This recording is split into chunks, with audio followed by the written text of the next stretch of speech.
Hello, welcome to my vlog. You sit down.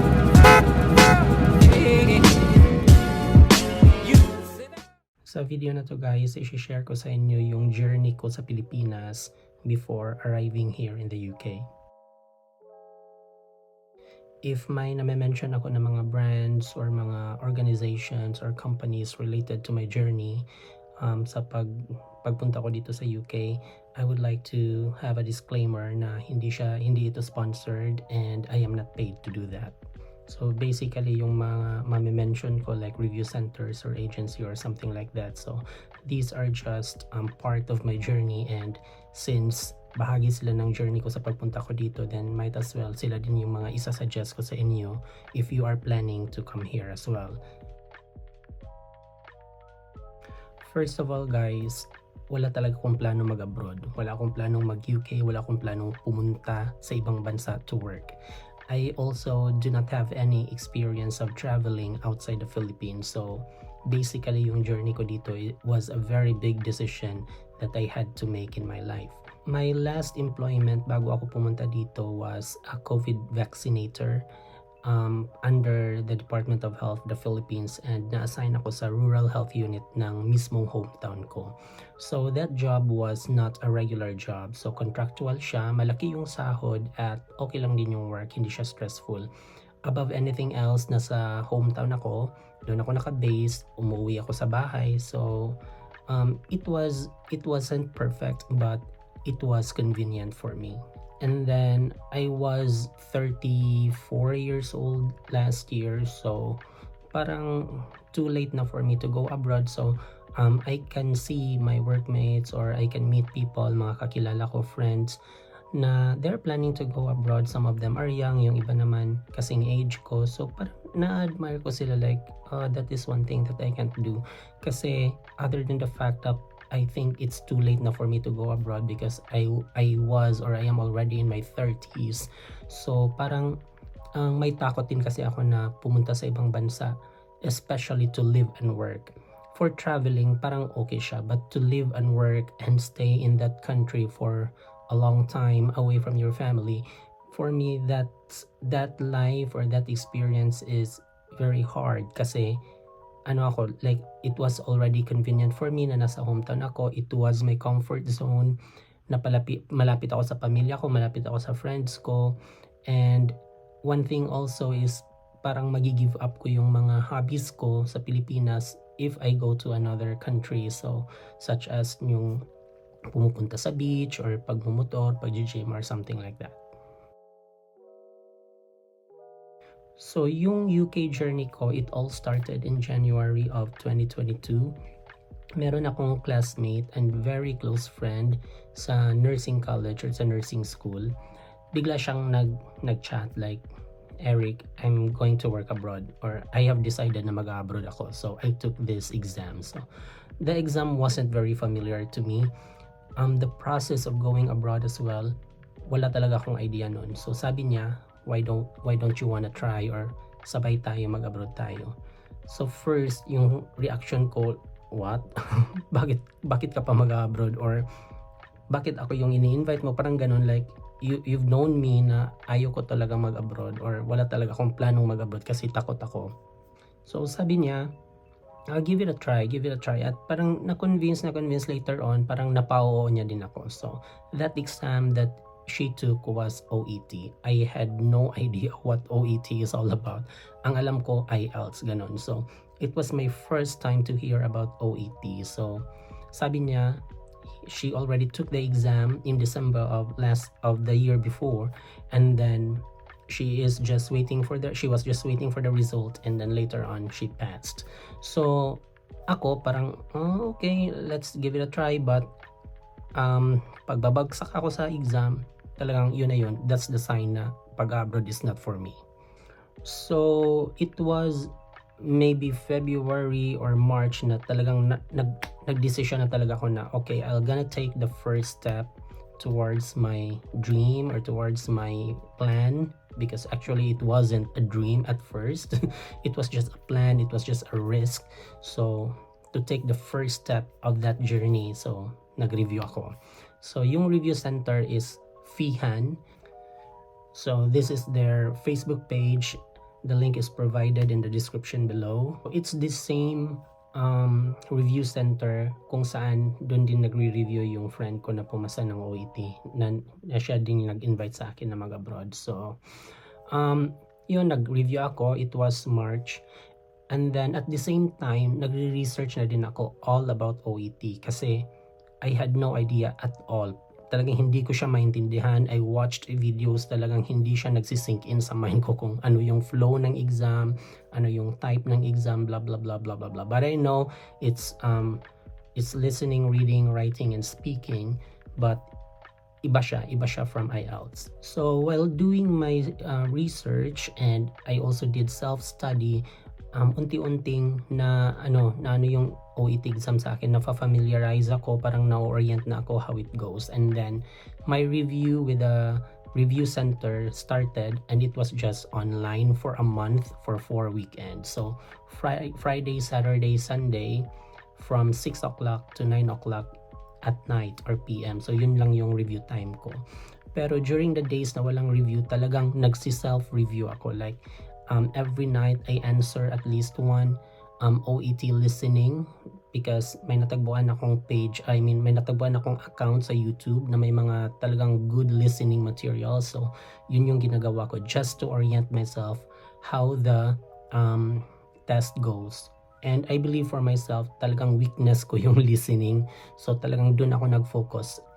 I was very thankful as well kasi yung lecturer ng review center was an old friend. So it has been a long time na wala na kaming communication. Nakikita ko na lang siya sa social media, and I have known na nasa UK na din siya. So nung may group chat na for our batch of reviewees, andun yung name niya. So yung first reaction ko is, uy, classmate tayo sa review. Ganun yung first reaction ko. And then sabi niya, Eric, actually, I will be your teacher. So, I didn't know na nagle-lecture na din pala siya. Nagsusupport siya for nurses who are planning to take OET. Although, andito na siya sa UK, but still helping those who are back in the country if gusto nilang mag-UK. So, parang sign talaga to kasi I know someone in the review center.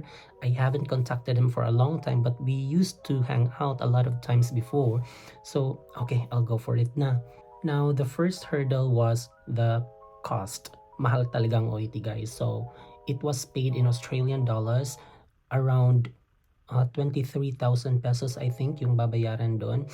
And yung nakuha kong schedule was, if I'm not mistaken, that was July or late June. I can't remember exactly.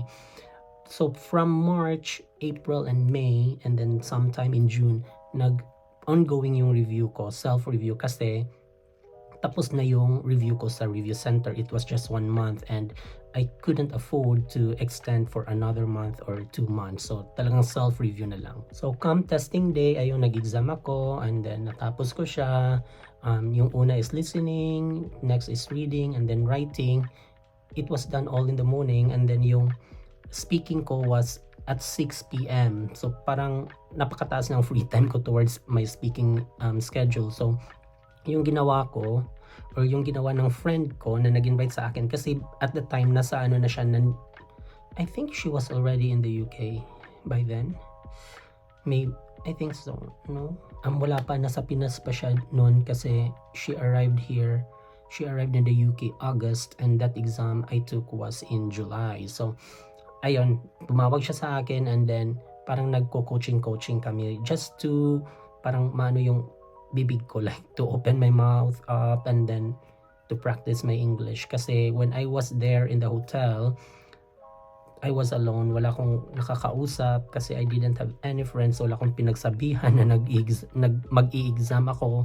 Even my family didn't know. So parang siya lang yung nakakaalam, like, hey, I'll be taking the exam, please help me out. Kasi malayo pa yung oras ng speaking ko, and then naboboard ako. I don't wanna go out as well kasi parang na-anxious ako. So just to calm me down, she called me, she coached me, and then bigay-bigay din siya ng tips. So after the exam, I waited for maybe 3 weeks. I can't remember exactly. It was 3 weeks or maybe 4 weeks. And then yung between that time na nag-take ako ng exam and the day that I got my result, it was very, like, I was very anxious. Parang, oh my God, did I pass or did I not? Kasi it was an okay exam, but there were also points that I'm sure I didn't do well. So nung lumabas na yung result, na-receive ko na ang email, I was very happy. I told my friend that, oh my God, I passed the exam. And some other friends that I told na mag-abroad ako, I informed them na, oh God, I passed the exam. I am very happy. But yung family ko, like, isa lang yung sinabihan ko. I think it was only my sister.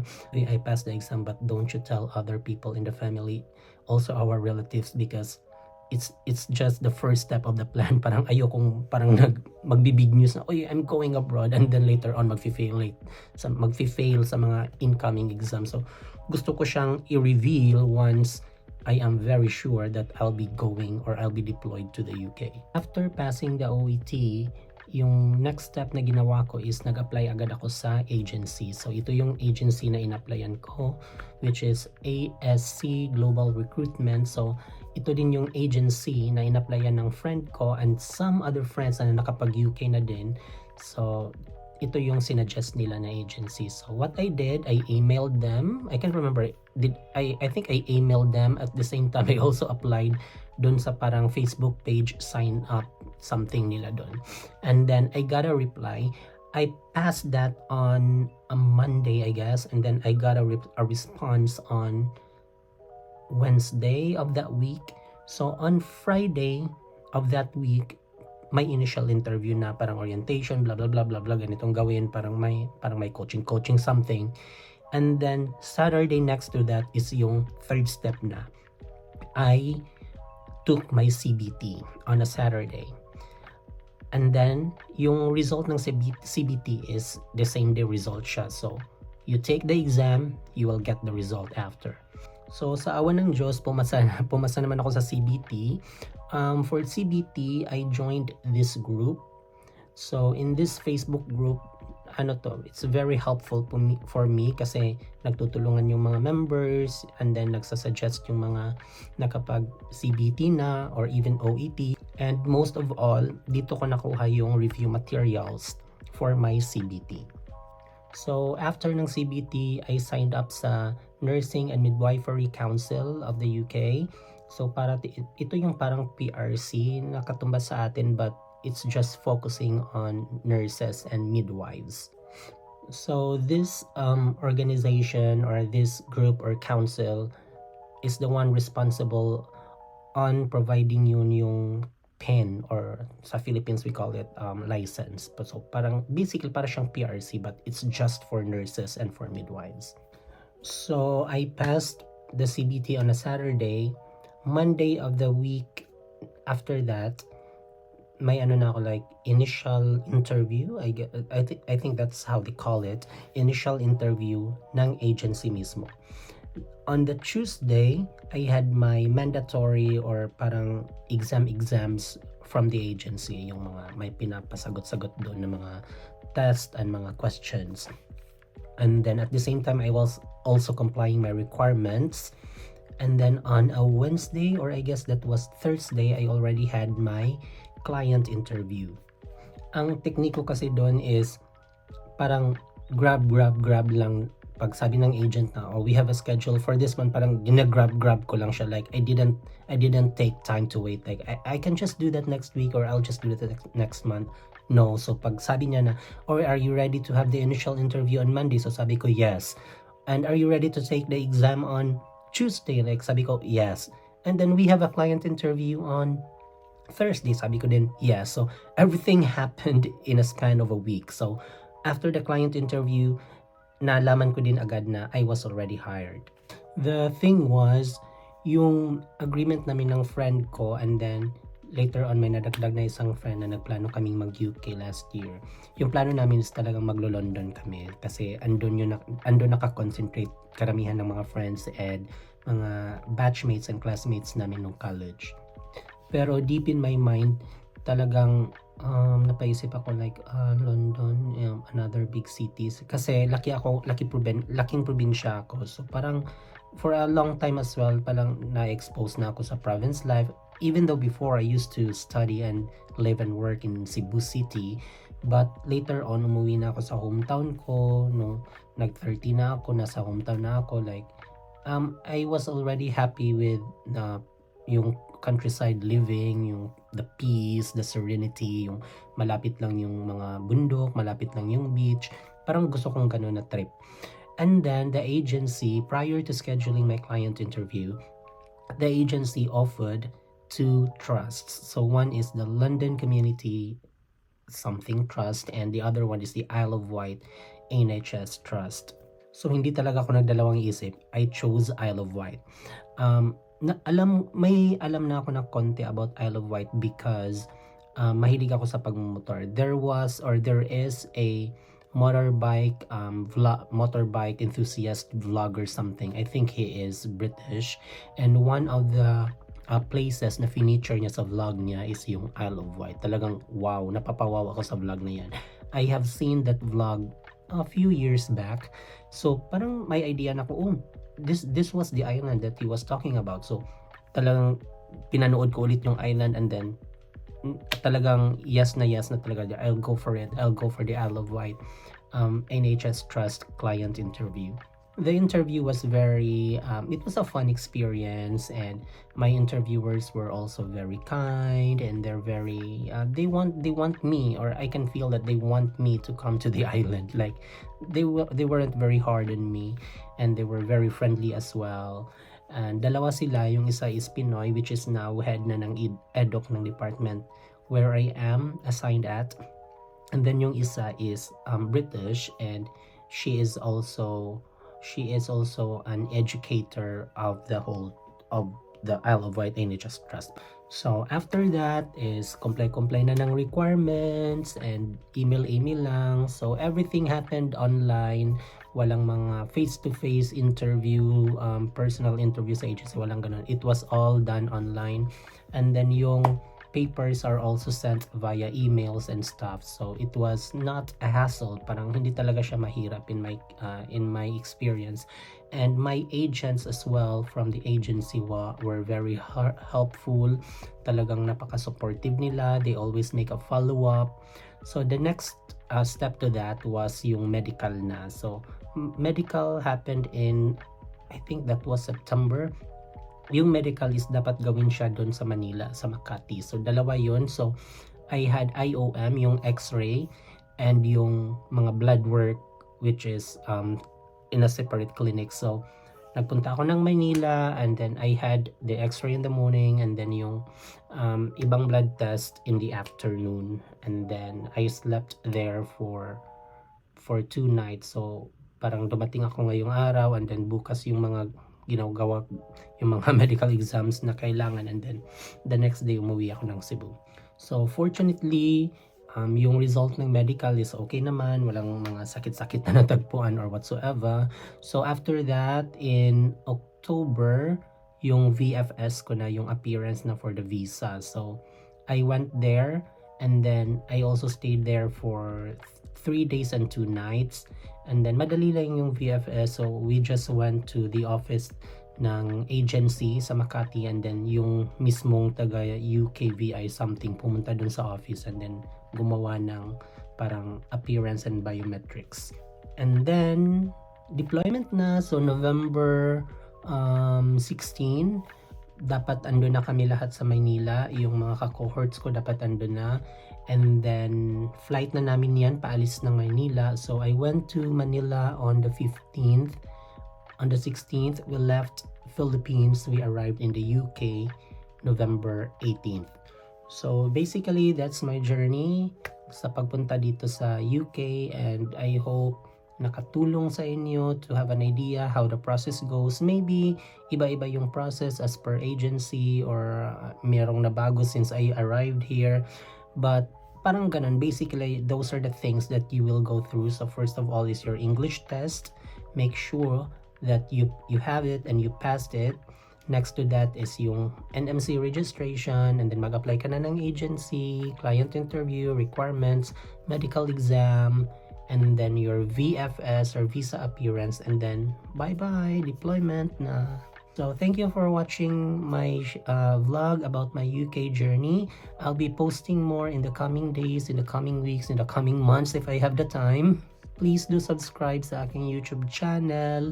And since annual leave ko ngayon, I try my best to make it productive. Kaya gumawa ako ng vlog. Hindi ako nagba-bank shift, hindi ako nag-OT. So please watch, please subscribe para on my leave or on my days off, hindi na ako mag-duty, maggagawa-gawa na lang ako ng vlog at kikita ng pera. Kidding.